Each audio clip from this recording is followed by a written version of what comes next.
Redditors who go into people's houses for their job. What is the strangest/creepiest thing you've ever seen or experienced? 1. I'm a pool guy, and I often go into people's backyards to clean their pools. One week, because of a holiday, I was cramming 5 days of work into 4. On a hot summer day, I walked into a backyard, passed through both gates, and was met with an unusual sight. 2 people were completely unclothed and cuddling on a poolside recliner. I looked at them, they looked at me. I immediately turned around, and they ran inside.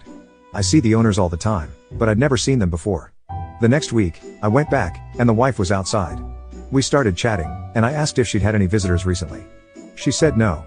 I let her know I saw some people in her backyard, and she cut me off, saying, "Yeah, surprised you haven't met them. Let me introduce you. They were brother and sister.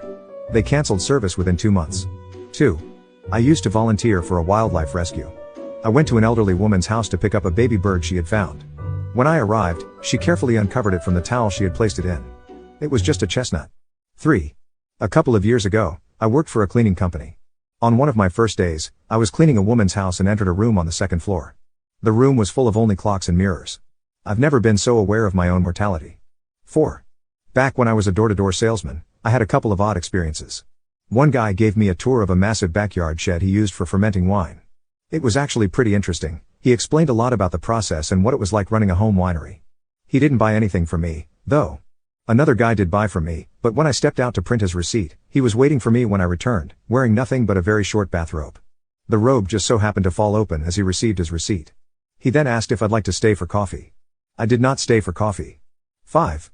A few years ago, I volunteered with the city council to help clean houses after a neighborhood flood. One house belonged to a couple who ran the local convenience store. They asked us to help remove water-damaged carpet from the ground floor of their house. As we were removing the carpet, we noticed it extended in one piece under a closed door and into a locked room. We asked the lady of the house if she wanted us to cut the carpet at the door and leave that room untouched, or if she wanted to open the door so we could remove the carpet there as well. She replied, "I'll check with my husband. That's his special room." This led to some nervous, puzzled looks among our crew. What does a middle-aged man who owns a convenience store keep in his special room? Eventually, the wife came back with a set of keys and told us we could remove the carpet there. She unlocked the door, and we all crowded around as it opened to reveal a room with carpet up the walls, a mirror ball on the ceiling, a stage at one end with a PA system, a projector, and the fanciest karaoke machine I'd ever seen. Special room indeed.